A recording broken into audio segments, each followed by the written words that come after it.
Selamat siang Pak Sony. Kami dari kelompok 5 akan mempresentasikan mengenai resiko analisa teknik pengambilan keputusan dalam ketidakpastian.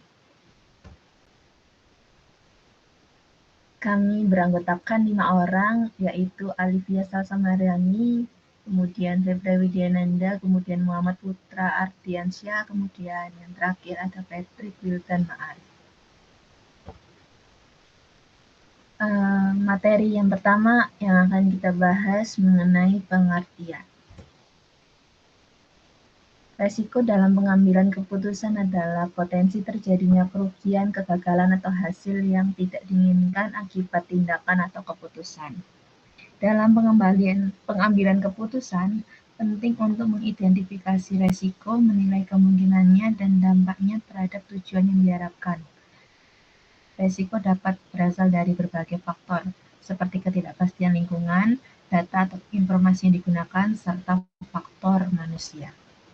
Manajemen resiko bertujuan untuk mengidentifikasi, menganalisis, dan mengelola resiko secara optimal dengan memilih strategi yang tepat. Pemahaman tentang resiko membantu membuat keputusan yang lebih baik dan mengambil tindakan untuk mengurangi atau mengelola resiko dengan efektif. Berikutnya, bagaimana pengertian dari resiko dalam pengambilan keputusan menurut para ahli?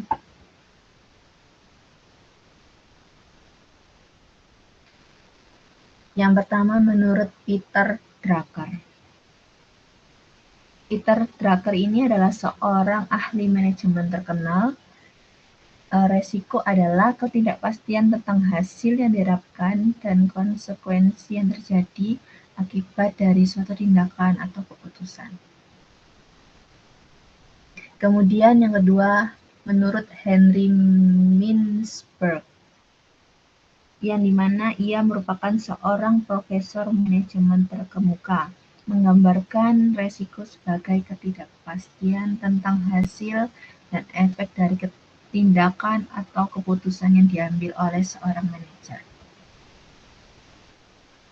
Yang ketiga yaitu menurut John C. Hull, yang merupakan seorang ahli keuangan. Ia mengatakan bahwa resiko dalam konteks keuangan yaitu kemungkinan terjadinya perbedaan antara hasil yang diharapkan dan hasil yang sebenarnya. Dari resiko dalam pengambilan keputusan tersebut, pada akuntansi manajerial dibagi menjadi dua fokus, yaitu resiko analis, teknik pengambilan keputusan dalam ketidakpastian. Slide selanjutnya akan disampaikan oleh Alivia Salsamariani.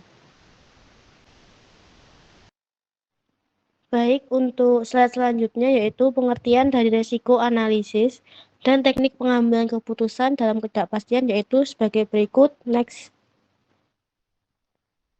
Yang pertama ada resiko analisis. Next. Berikut ada 3 resiko analisis. Pengertian dari resiko analisis yang pertama ada ISO 31000 yang merupakan standar internasional tentang manajemen resiko yang mendefinisikan analisis resiko sebagai proses pengidentifikasian, penilaian, dan prioritasi resiko untuk mendukung dalam pengambilan keputusan. Next. Dan yang kedua ada Douglas Hubbard, seorang ahli statistik dan penulis buku How to Measure Anything, menyatakan bahwa analisis resiko adalah penilaian kuantitatif atau kualitatif dari resiko yang terkait dengan suatu keputusan atau tindakan. Next. Yang ketiga atau yang terakhir, menurut David Foss, seorang pakar analisis resiko, mengatakan bahwa pendekatan sistematis untuk memahami, mengukur, dan mengelola ketidakpastian dan risiko dalam pengambilan keputusan. Next. Selanjutnya ada pengertian dari teknik pengambilan keputusan dalam ketidakpastian. Next.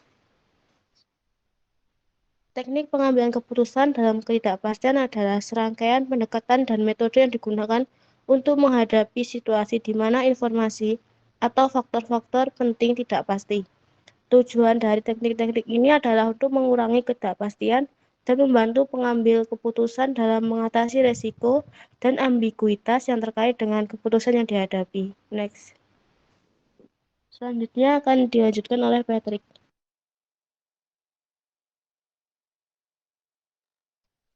Oke, sekarang kita memasuki ke pembahasan. Next. Jadi pada pembahasan ini ada dua topik yang dibahas. Yang pertama ada resiko analisis. Nah, pada resiko analisis ini terdapat beberapa aspek penting, yaitu yang pertama ada identifikasi risiko. Jadi ini adalah langkah awal dalam resiko analisis, yaitu mengidentifikasi semua kemungkinan risiko yang mungkin muncul dari keputusan yang diambil. Next. Langkah kedua adalah mengevaluasi risiko. Jadi evaluasi risiko ini melibatkan penilaian terhadap tingkat kemungkinan terjadinya risiko dan dampaknya terhadap tujuan atau hasil yang diharapkan.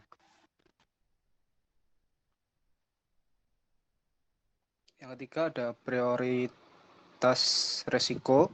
Setelah risiko diidentifikasi, langkah selanjutnya adalah setelah risiko dievaluasi, risiko perlu diprioritaskan untuk menentukan risiko mana yang harus ditangani dengan lebih serius. Next. Selanjutnya ada pengelolaan risiko. Langkah berikutnya yaitu mengelola risiko dengan cara yang optimal. Hal ini melibatkan pemilihan strategi yang tepat untuk mengurangi atau menghindari risiko yang mungkin terjadi.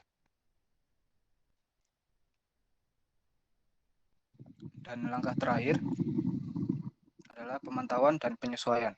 Risiko analisis adalah proses yang dinamis karena risiko dapat berubah seiring waktu atau berdasarkan perubahan dalam lingkungan atau kondisi. Oleh karena itu, penting untuk terus memantau risiko yang telah diidentifikasi dan menyesuaikan strategi pengelolaan risiko sesuai kebutuhan. Next. Oke, topik yang kedua adalah teknik pengambilan keputusan dalam ketidakpastian. Next. Dalam teknik pengambilan keputusan dalam ketidakpastian ini mencakup beberapa poin penting, yaitu yang pertama ada analisis sensitivitas, yaitu proses yang membantu dalam memahami sejauh mana perubahan dalam variabel-variabel kunci dapat mempengaruhi hasil keputusan. Next. Lalu yang kedua ada analisis skenario, yaitu teknik yang melibatkan pembuatan skenario alternatif tentang bagaimana situasi atau faktor-faktor yang mempengaruhi keputusan itu dapat berkembang. Selanjutnya akan dilanjutkan oleh Putra. Oke, yang selanjutnya ada real option analysis. Pendekatan ini mengakui bahwa keputusan bisnis seringkali dapat memasukkan opsi atau fleksibilitas untuk mengubah arah atau memanfaatkan peluang di masa depan. Next. Penggunaan teori probabilitas dan statistik. Teori probabilitas dan statistik merupakan alat penting dalam mengatasi ketidakpastian. Dengan menggunakan data yang ada dan metode statistik yang tepat, pengambil keputusan dapat memperkirakan probabilitas terjadinya suatu peristiwa dan mengukur risiko yang terkait dengan keputusan tersebut.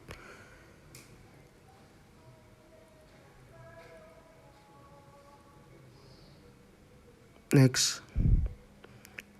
Pengambil keputusan berbasis nilai. Pendekatan ini menggabungkan aspek kuantitatif dan kualitatif dalam pengambilan keputusan. Selain mempertimbangkan faktor finansial, pengambil keputusan juga memperhitungkan nilai-nilai, misi, dan tujuan organisasi dalam pengambilan keputusan.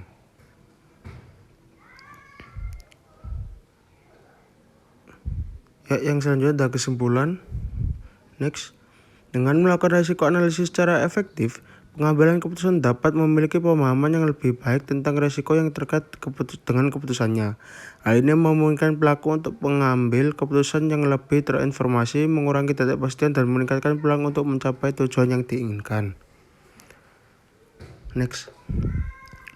Risiko analisis juga membantu dalam mengidentifikasi peluang yang mungkin muncul, sehingga keputusan dapat diambil dengan mempertimbangkan potensi hasil yang diinginkan. Next.